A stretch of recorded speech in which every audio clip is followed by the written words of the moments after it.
संख्या पद्धति के बारे में पढ़ेंगे। संख्या पद्धति।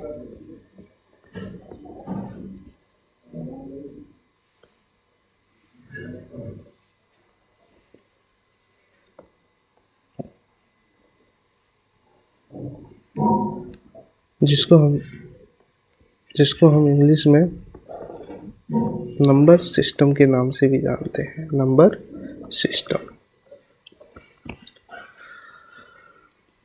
संख्या पद्धति में सबसे पहले हम पिछली कक्षाओं का थोड़ा सा पुनरावृत्ति करते हैं, तो हम प्राकृत संख्याओं के बारे में पढ़ते हैं।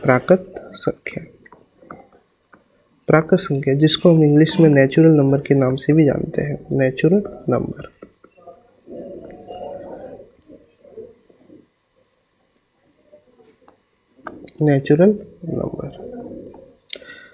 और इसको हम n से डिनोट करते हैं। नेचुरल नंबर में सभी तरह के काउंटिंग नंबर जैसे 1, 2, 3, 4, 5 एंड सो ऑन चलते रहते हैं। दूसरे टाइप के नंबर होते हैं पूर्ण संख्या जिसको हम इंग्लिश में होल नंबर के नाम से भी जानते हैं और जिसको हम W से डिनोट करते हैं। इसमें काउंटिंग नंबर के साथ में 0 भी इंक्लूड हो जाता है। 3, 4, 5 and so on. Third type के नंबर होते हैं पूर्णांक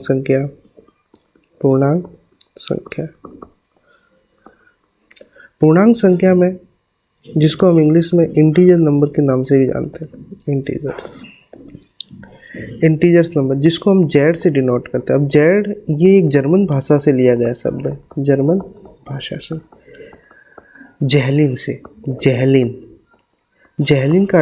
जहलिन का मतलब होता है गिनना।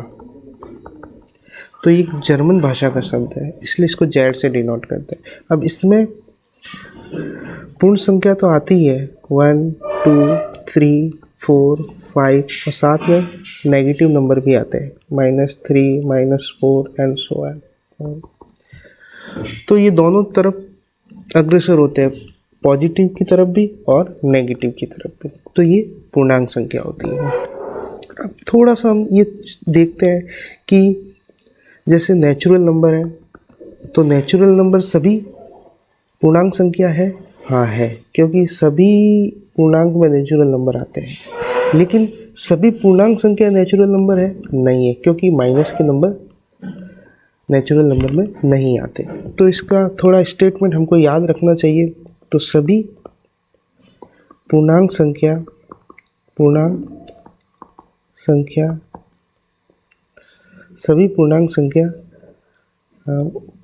प्राकृत संख्या है।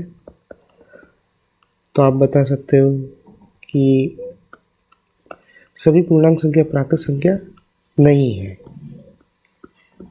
क्योंकि इसके अंदर नेगेटिव नंबर भी आते हैं, जबकि प्राकृत संख्याओं में नेगेटिव नंबर नहीं होते। लेकिन सभी प्राकृत संख्या पूर्णांक संख्या होती है।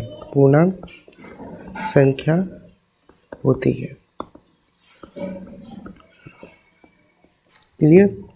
सभी प्राकृत संख्या पूर्णांक संख्या होती है।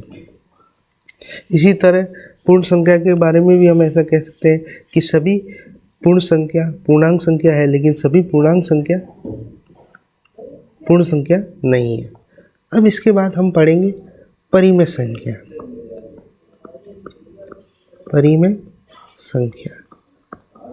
परिमेय संख्या क्या होती है? जिसे हम P/Q के रूप में लिख सकते हैं, लेकिन Q 0 नहीं होना चाहिए। अब Q 0 क्यों नहीं होना चाहिए, इसको हम थोड़ा सा समझने का प्रयास करते हैं। जैसे मैं कोई भी नंबर ले लेता हूँ 2, अगर इसमें मैं 0 का डिवाइड देता हूँ, तो अब हम डिवाइड देने का प्रयास करते हैं 2 और 0। अब 0 का टेबल होता नहीं, तो 0 का टेबल बना लेते हैं। 0 1 जा 0, 0 2 जा 0, 0 3 जा 0, तो सभी वैल्यू हमको 0 ही मिलती है। अब मैं कहूँगा कि भाई इसमें डिवाइड दो, तो सबसे छोटा 0 ही है, तो 1 बार जाएगा, तो ये 0। अब कोई कहेगा भाई ये 2 बार भी तो जा सकता है, कोई कहेगा 3 बार भी तो जा सकता है, कोई कहेगा 4 बार भी तो जा सकता है, क्योंकि पूरे टेबल की वैल्यू ही 0 है। तो कहने का मतलब यहाँ हमको एक फिक्स वैल्यू नहीं मिलती है, तो ये अपरिभाषित है, परिभाषित, जिसको हम मैथ्स में डिफाइन नहीं कर सकते, तो इसलिए की 0 नहीं होना चाहिए।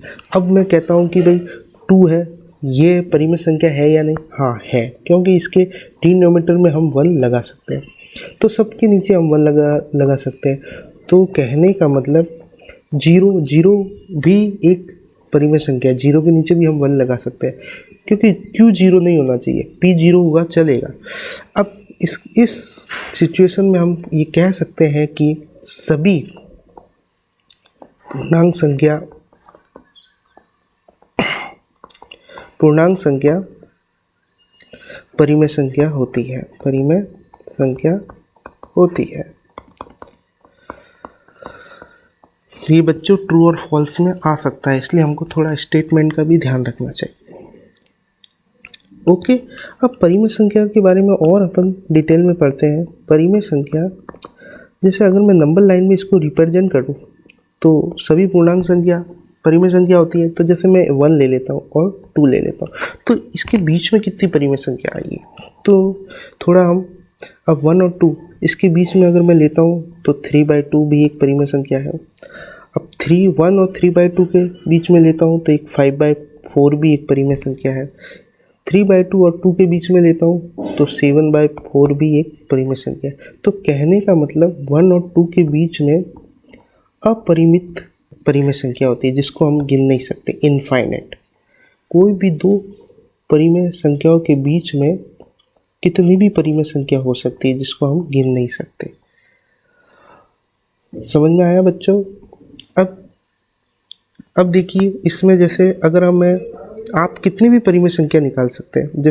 जैसे अब इसको अपन सॉल्व करने का प्रयास करते हैं, तो समझो जैसे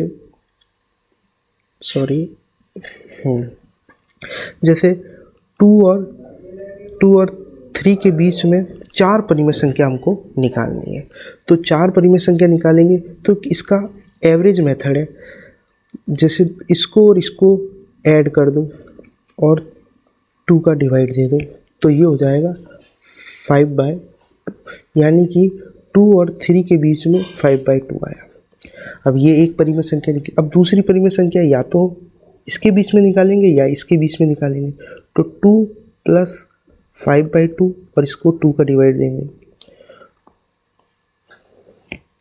तो इसको देखो ऊपर को अलग सॉल्व करेंगे। जैसे 2 एलसीएम ले लिया तो 2 1 जा 2, तो 2 2 जा 4 प्लस इसका एक बार जाता है डिवाइड, तो ये 5 × 1 तो 5 ही होगा और ये 2।